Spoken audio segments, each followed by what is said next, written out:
2024-25 के वित्तीय वर्ष में गवर्नमेंट 16,13,312 करोड़ रुपए की कर्ज लेने वाली है, जो कि कुल बजट का 28% होगा। छोटे और मध्यम वर्ग के उद्योगपतियों के लिए लोन की सीमा 10 लाख से बढ़ाकर 20 लाख तक कर दी गई है। कारखानों के आसपास महिलाओं के लिए महिला हॉस्टल खोले जाने का ऐलान किया गया है। सोना और चांदी पर कस्टम ड्यूटी 6% तक घटा दिया गया है, जिससे सोने और चांदी की कीमत में गिरावट आई है। पहली बार जॉब करने वाले लोगों को सरकार 1 महीने की सैलरी 15,000 रुपए देगी 3 किस्तों में, जिनका नाम EPFO में शामिल होगा। आखिर बिहार और आंध्र प्रदेश को इस साल के यूनियन बजट में ऐसा क्या मिल गया कि पूरे भारत में चर्चा है कि ये एक राजनीतिक मुद्दा है। स्टॉक मार्केट में पैसा लगाने वाले और फ्यूचर एंड ऑप्शन में ट्रेडिंग करने वाले लोगों के लिए एक बहुत बड़ा झटका है। क्या सच में सभी सैलरीड पर्सन को साल में 17,500 रुपए की बचत होगी? घर बेचने पर टैक्स 20% से घटाकर 12.5% कर दिया गया, फिर भी टैक्स ज्यादा देना होगा। अगर आपका एनुअल इनकम 15 लाख 1 रुपया भी हुआ तो आपको 30% का टैक्स देना होगा। और कोई बड़ा उद्योगपति जिसका एनुअल इनकम 15 करोड़ या 50 करोड़ भी है, तब भी उसे 30% का ही टैक्स देना होगा। ये तो मिडिल क्लास वालों के लिए अन्याय है। न्यूक्लियर एनर्जी के प्लांट से बहुत ही खतरनाक रेडिएशन निकलते हैं, उसमें भी अब प्राइवेट कंपनियों को शामिल किए जाने का ऐलान किया गया है।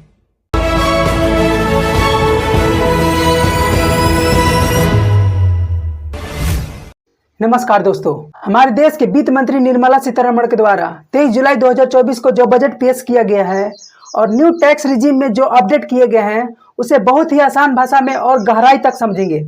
बजट और टैक्स को बहुत अच्छे से क्लैरिफाई करने के लिए, स्पष्ट तरीके से बताने के लिए मैंने उसे 5 सेक्शन में डिवाइड किया है। सेक्शन 1, दोस्तों, जैसे हम आम जनता का आय होता है, इनकम होता है, वैसे ही सरकार का क्या होता है, रेवेन्यू होता है, राजस्व बोलते हैं उसे। हम आम जनता का आय कहाँ से आता है? जब हम कोई जॉब करते हैं, कोई बिजनेस करते हैं या कोई कार्य करते हैं जिससे हमें कुछ देने के बदले, कुछ सेवा करने के बदले हमें कुछ पैसा मिलता है। लेकिन गवर्नमेंट को राजस्व कहाँ से आता है? उनको रेवेन्यू कहाँ से प्राप्त होता है? गवर्नमेंट को रेवेन्यू प्राप्त होता है टैक्स के रूप में और नॉन टैक्स के रूप में, 2 फॉर्म में प्राप्त होता है। टैक्स के रूप में बात करें तो जितना भी देश का जनता है वो अपने इनकम पर जो उसका आय होता है, वो अगर 3 लाख से ऊपर होता है तो उस पर टैक्स देता है, वो इनकम टैक्स हुआ। GST देता है, goods and service tax, GST से प्राप्त होता है। कस्टम ड्यूटी से प्राप्त होता है। कस्टम ड्यूटी क्या है? कस्टम ड्यूटी भी एक प्रकार का टैक्स है जो कि गवर्नमेंट द्वारा किसी भी वस्तु के देश के सीमा के बाहर और देश के सीमा के बाहर से अंदर, मतलब इंपोर्ट और एक्सपोर्ट करने पर लगाया जाता है। गवर्नमेंट ऐसा इसलिए करती है, एक तो उसको राजस्व का फायदा होता है, रेवेन्यू आता है, और दूसरा ये होता है कि वो डोमेस्टिक प्रोडक्ट को रेगुलेट करती है। डोमेस्टिक प्रोडक्ट का रेगुलेट करने का मतलब ये हुआ कि अपने यहाँ जो उत्पादन हो रहा है कोई भी वस्तु, उसके जो कीमत है उसको मेंटेन करके रखना। चाइना में अगर मोबाइल 500 रुपये मिल रहा है और भारत में 1,000 रुपये में मिल रहा है, भारत में जितना भी मोबाइल का प्रोडक्शन होगा वो ऐसे ही कैसे ही रखा रह जाएगा और लोग चाइना से मंगा करके सेल कर देंगे भारत में। तो इस तरह से भारत का क्या हो जाएगा? नुकसान हो जाएगा। इसलिए चाइना से जो प्रोडक्ट आएगा उस पर सरकार कस्टम ड्यूटी लगाएगी, कस्टम टैक्स लगाएगी, जिससे क्या होगा, वो चाइना से आने वाला सामान भी महंगा होगा। तो भारत के सामान भी बिकेगा और चाइना के सामान भी बिकेगा, या फिर बाहरी चीजों के आने पर कंट्रोल किया जाए। इसी तरह से भारत का जो सामान है वो ज्यादा बाहर न चला जाए, उसको भी रेगुलेट करता है सरकार। मान लीजिए भारत में मसाला ज्यादा हो रहा है, अगर अमेरिका इसे बहुत ही ऊंचे दाम पर खरीदने लग जाए तो भारत में जितने भी मसाला वाले कंपनी है सब के सब मसाला अमेरिका में भेज देंगे, फिर भारत वाले को मसाला ही नहीं मिलेगा। इस तरह से ये कस्टम ड्यूटी एक तरह से रेगुलेशन का काम करता है। दूसरा, कहाँ से पैसा आता है भारत सरकार को? नॉन टैक्स के रूप में आता है। भारत किसी भी देश को या आम पब्लिक को लोन देती है तो लोन रिकवरी, लोन पर इंटरेस्ट, लोन देने के समय जो चार्जेस लगते हैं वो पावर सप्लाई करती है, पावर सप्लाई से पैसा, इन सभी चीजों से नॉन टैक्स के रूप में भी गवर्नमेंट को पैसा मिलता है। जैसे आम जनता अपने इनकम का, आय का खर्च करता है, उसी तरह से गवर्नमेंट भी अपने रेवेन्यू, राजस्व का खर्चा करता है। वो खर्च कहाँ करता है? वो खर्च करता है गवर्नमेंट एम्प्लॉय को सैलरी देने पर, पेंशन देने पर, आम जनता को तरह तरह की सब्सिडी देने पर, देश का अलग अलग तरीके का इंफ्रास्ट्रक्चर को डेवलप करने पर, एजुकेशन पर, हॉस्पिटल पर, इन सब चीजों पर खर्चा करता है। गवर्नमेंट हर साल कुछ ना कुछ कर्ज लेती है या पहले से कुछ कर्ज बाकी होता है तो उसका इंटरेस्ट देने पर भी एक बहुत बड़ा खर्चा होता है। दोस्तों, गवर्नमेंट का जो रेवेन्यू होता है उसी को दूसरे भाषा में कंसोलिडेट फंड भी बोला जाता है। दोस्तों, बजट होता क्या है? गवर्नमेंट आने वाले वित्तीय वर्ष जैसे कि अभी 2024-25 के दौरान अनुमान लगाती है कि कितना इनकम आएगा, कितना रेवेन्यू आएगा और कितना उस पर खर्च करना है। इस तरह से वो एक प्लान बनाती है। इसी प्लान को क्या बोलते हैं? बजट बोलते हैं। भारत का जो वित्तीय वर्ष है वो 1 अप्रैल से लेकर 31 मार्च तक माना जाता है और बजट के दौरान अनुमान लगाया जाता है कि आने वाले वित्तीय वर्ष में कितना खर्चा करेगी गवर्नमेंट और कितना इनकम होगा और जरूरत पड़ने पर कितना कर्ज लेना पड़ सकता है। बजट जो होता है 3 प्रकार का होता है दोस्तों। एक होता है सरप्लस बजट और दूसरा होता है बैलेंस्ड बजट और तीसरा होता है डेफिसिट बजट। सरप्लस बजट में प्लस से ही समझ लीजिए कि इसमें इनकम ज्यादा हो जाता है, गवर्नमेंट को रेवेन्यू ज्यादा आ जाता है और खर्च कम करती है। बैलेंस्ड बजट में क्या होता है कि जितना इनकम आता है उतना ही खर्च करती है। डेफिसिट बजट में क्या हो जाता है कि गवर्नमेंट घाटे में चले जाती है, कर्जा लेना पड़ता है उसको। भारत में सरप्लस बजट मात्र एक ही साल हुआ है, 1951 में। खर्चा करने के बाद भी 71 लाख रुपया 71 लाख रुपीज बच गया था, सेविंग हो गया था। उसके बाद बाकी जितने भी बजट हुए हैं सब के सब डेफिसिट बजट हुए हैं। हर साल गवर्नमेंट को अलग से कर्ज लेना पड़ा है। अगर आप बजट और टैक्स को कंप्लीटली समझना चाहते हैं, पूरी तरह से समझना चाहते हैं, तो इस वीडियो को शुरू से लेकर अंत तक जरूर देखिएगा। मिडिल क्लास और लोअर मिडिल क्लास के जो लोग हैं उनके लिए ये वीडियो काफी इंपॉर्टेंट है। दोस्तों, इस साल जो गवर्नमेंट का रेवेन्यू आने वाला है, राजस्व आने वाला है, वो 31,29,200 करोड़ रुपया है। लेकिन इस साल जो खर्चा किए जाने हैं 48,20,512 करोड़ रुपया किए जाने हैं। इसका मतलब ये हुआ कि 16,13,312 करोड़ रुपया कर्ज लेना पड़ेगा। दोस्तों, सरकार आखिर कर्ज लेती कहाँ से है? गवर्नमेंट लोन हम ही से लेती है, वो हम ही से कर्ज लेती है। 2 तरह से कर्ज लेती है, एक तो इंटरनल डेप्ट होता है, दूसरा होता है एक्सटर्नल डेप्ट। इंटरनल डेप्ट देश की जनता से लिया जाता है। अब बोलेंगे ये कैसे होगा? लॉन्ग टर्म या शॉर्ट टर्म के लिए जो स्टॉक मार्केट में या शेयर मार्केट में जो पैसा लगता है उससे भी गवर्नमेंट को क्या मिलता है? लोन मिलता है। स्टेट प्रोविडेंट फंड से लोन मिलता है। जो हम लोग बॉन्ड खरीदते हैं, तरह तरह का बॉन्ड खरीदते हैं पोस्ट ऑफिस से, हम अपने फायदे के लिए ही बॉन्ड खरीदते हैं, सही, लेकिन वो पैसा एक तरह से कर्ज लेती है गवर्नमेंट, उसके बदले वो हमें इंटरेस्ट देती है। एक्सटर्नल डेब्ट कहाँ से लेती है? गवर्नमेंट वर्ल्ड बैंक से, इंटरनेशनल डेवलपमेंट एसोसिएशन से या इंटरनेशनल मॉनिटरी फंड या जो उसका ट्रेड पार्टनर होता है उस देश से या फिर किसी अन्य देश से भी गवर्नमेंट कर्जा लेती है, तब इसे एक्सटर्नल डेब्ट कहा जाता है। दोस्तों, गवर्नमेंट को रेवेन्यू जो आता है, राजस्व जाता है, वो हम ही देते हैं। जो वो कर्जा लेती है वो भी हम ही देते हैं। मतलब टोटल जितना खर्चा होता है देश में वो टोटल का टोटल हमारा देन होता है। तो देश जो खर्चा करती है, कहाँ खर्चा करती है, इस पर प्रत्येक नागरिक को नजर रखना जरूरी होता है, तभी देश सही से चलता है और पैसों का सही इस्तेमाल होता है। गवर्नमेंट अगर लोन लेकर या बाहर से चाहे अंदर से कहीं से कर्ज लेकर अच्छा काम करती है, देश का विकास का काम करती है, तब तो वो सही है। लेकिन अगर गवर्नमेंट लोन लेकर, कर्जा लेकर एडवर्टाइजमेंट में और फालतू के कामों में पैसा खर्चा करे तो ऐसे में देश का क्या हो जाता है? विनाश हो जाता है।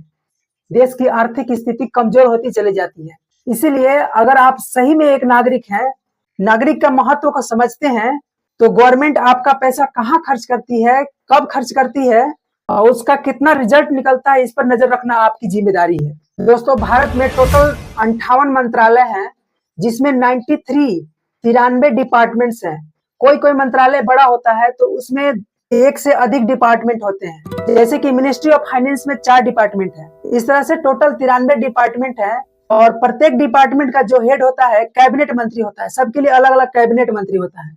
इस वित्तीय वर्ष में जो 48,20,512 करोड़ रुपए खर्च किए जाने हैं, उसमें से जो टॉप 5 मंत्रालय हैं हमारे, उसमें से कितना कितना पैसा उनको दिया जा रहा है, इस पर हम लोग बात करेंगे।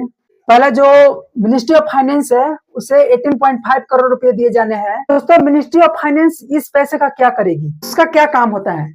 इस मंत्रालय का काम होता है कि देश जो भी कर्ज लेता है, पहले का कर्ज या इस साल का कर्ज, उसका इंटरेस्ट पेमेंट करती है।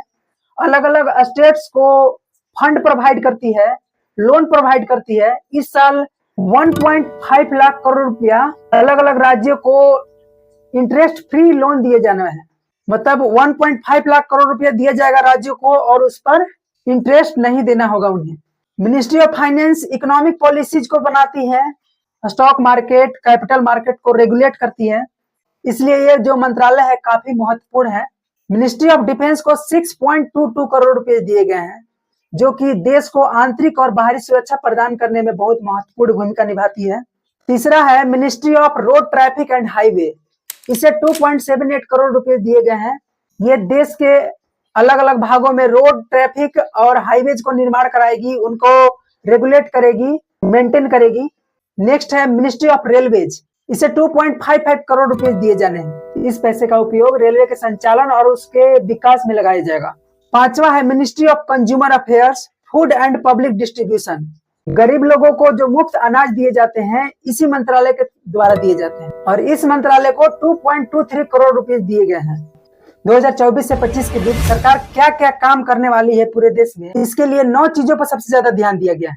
पहला, कृषि उत्पादन पर सबसे ज्यादा ध्यान दिया गया है। इसके लिए 1 करोड़ किसानों को नेचुरल फार्मिंग करने के लिए ट्रेनिंग दिया जाएगा। इसके लिए 1.52 करोड़ रुपीज खर्च किए जाएंगे। दूसरा, स्किल डेवलपमेंट और एम्प्लॉयमेंट पर सबसे ज्यादा फोकस किया गया है। डोमेस्टिक इंस्टीट्यूट में हायर एजुकेशन के लिए स्टूडेंट्स को 10 लाख रुपए तक का लोन दिया जाएगा। आने वाले 5 साल में 4.1 करोड़ युवाओं को देश के टॉप 500 बिजनेसों में इंटर्नशिप मतलब प्रशिक्षण दिया जाएगा, ताकि वो अपना बिजनेस कर सके। दूसरा उद्देश्य एम्प्लॉयमेंट और स्किल डेवलपमेंट को प्रमोट करना है। जो लोग पहली बार जॉब करेंगे और जिनका नाम EPFO में रिकॉर्ड होगा, उन्हें पहली बार 15,000 रुपया 1 मंथ की सैलरी दी जाएगी, और यह 3 किस्तों में दिया जाएगा। और गवर्नमेंट एम्प्लॉय के EPFO फंड में प्रत्येक महीना 3,000 रुपये डालेगी, और ऐसा 2 साल तक करेगी। महिलाओं के एम्प्लॉयमेंट डेवलपमेंट के लिए इंडस्ट्री के आसपास वोमेन हॉस्टल खोले जाएंगे और क्रीचेज खोले जाएंगे। क्रीचेज माने शिशु सदन। कोई महिला अपने बच्चे को शिशु सदन में छोड़कर काम पर जा सकती है। मनरेगा के तहत गांव में रोजगार वृद्धि करने के लिए 8600 करोड़ रुपए का आवंटन किया गया है। तीसरा, ह्यूमन रिसोर्स डेवलपमेंट और सोशल जस्टिस पर काम किया जाएगा। इसमें मानवीय संसाधनों जैसे पानी और बिजली, इन सब चीजों को लेकर काम किया जाएगा। चौथा, मैन्युफैक्चरिंग एंड सर्विसेज को इम्प्रूवमेंट किया जाएगा। इसमें MSME के तहत जो काम करने वाले लोग हैं, उनको जो 10 लाख तक लोन दिया जाता था, अब उसे बढ़ा करके 20 लाख तक कर दिया गया है। जो लोग छोटा मोटा उद्योग करना चाहते हैं, धंधा करना चाहते हैं, उन्हें 20 लाख तक का लोन प्रोवाइड किया जाए।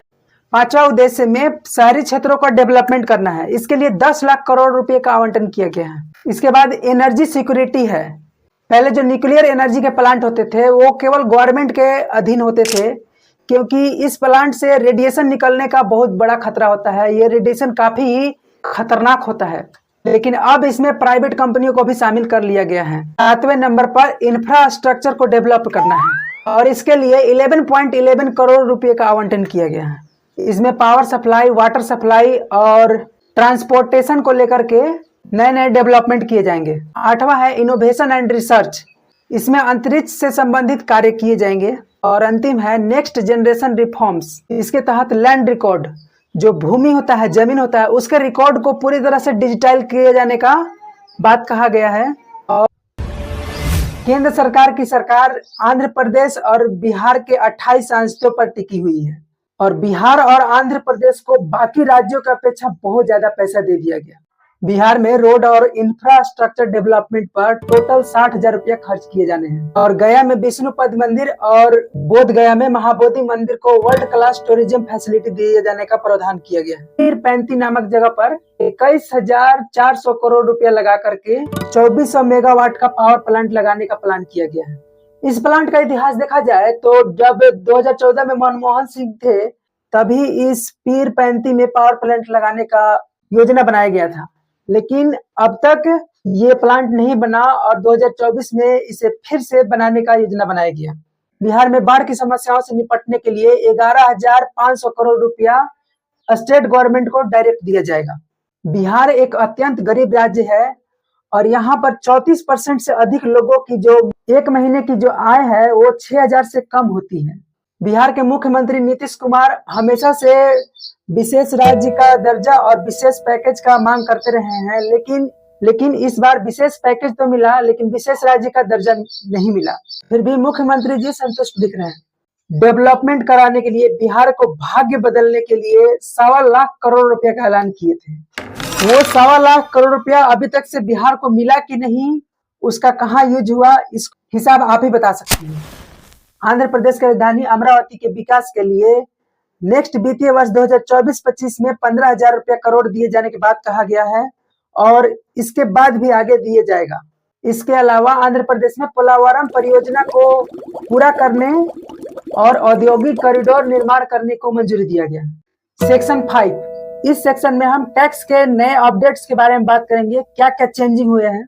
पुराने टैक्स रिजिम में कोई बदलाव नहीं किया गया है। नए टैक्स रिजिम जो था उसमें थोड़ा बहुत चेंजिंग किया गया है। पहले 0 से 3 लाख पर कोई टैक्स नहीं लगता था, और उसके बाद 3 लाख से 6 लाख पर 5% देना होता था, 6 से 9 पर 10%, 9 से 12 पर 15% और 12 से 15 पर 20% देना होता था, और 15 लाख से अधिक पर 30% का टैक्स देना होता था। लेकिन इसी नए टैक्स रिजिम में अपडेट करके जो 3 से 6 लाख पर 5% देना होता था, उसको 3 से 7 लाख पर 5% दिए जाने का प्रावधान किया गया है, और उसके बाद 7 से 10 लाख पर 10%, 10 से 12 लाख पर 15% और 12 से 15 लाख पर 20% दिया जाना है, और 15 लाख से अधिक पर 30% का टैक्स लगेगा। सैलरीड पर्सन के लिए जो पहले स्टैंडर्ड डिडक्शन 50,000 का मिलता था, अब 75,000 कर दिया गया है। बताया गया है कि इससे जो सैलरीड पर्सन है उनको 17,500 रुपये का लाभ होगा प्रत्येक वर्ष। लेकिन मैंने जब इसको कैलकुलेट किया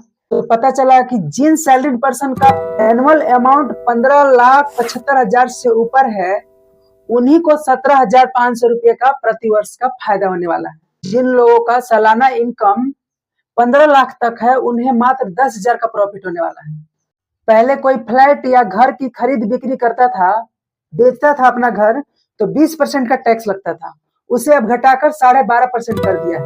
लेकिन पहले इंडेक्सेशन का लाभ दिया जाता था, अब इंडेक्सेशन का लाभ घटा दिया गया है। इस कारण से टैक्स 20% से 12.5% लग रहा है। फिर भी जो सेलर होगा, आम आदमी होगा, उसे घाटा होगा। इसे ऐसे समझिए, इंडेक्सेशन का मतलब क्या होता है? रुपये का कीमत में वृद्धि। जैसा कि हम लोग जानते हैं कि हमारे दादा लोगों के जमाने में पूरे महीने की कमाई 2 से 4 रुपये होती थी, और उसी से उनका पूरा 1 महीना का खर्चा चल जाता था। लेकिन आज पूरे महीना का खर्चा चलाने के लिए 20 से 30,000 रुपया कम से कम चाहिए। रुपये की कीमत में लगातार वृद्धि होती जाती है। इनकम टैक्स डिपार्टमेंट प्रति वर्ष रुपये का CII वैल्यू जारी करता है, और 2001 को बेस ईयर माना जाता है, जिससे पता चलता है कि रुपये का वैल्यू किस रेट से, किस दर से बढ़ रहा है। मान लीजिए आप कोई घर 2001 में 10 लाख रुपए में खरीदे हैं, और 2024-25 में आप बेचना चाहते हैं। पुराने टैक्स के नियम से और 23 जुलाई के बाद के टैक्स के नियम से आपको कितना कितना टैक्स देना होगा, इसको हम क्लियर समझते हैं। 2001 में CII वैल्यू 100 था, और 2024-25 में इसका वैल्यू 363 हो गया है।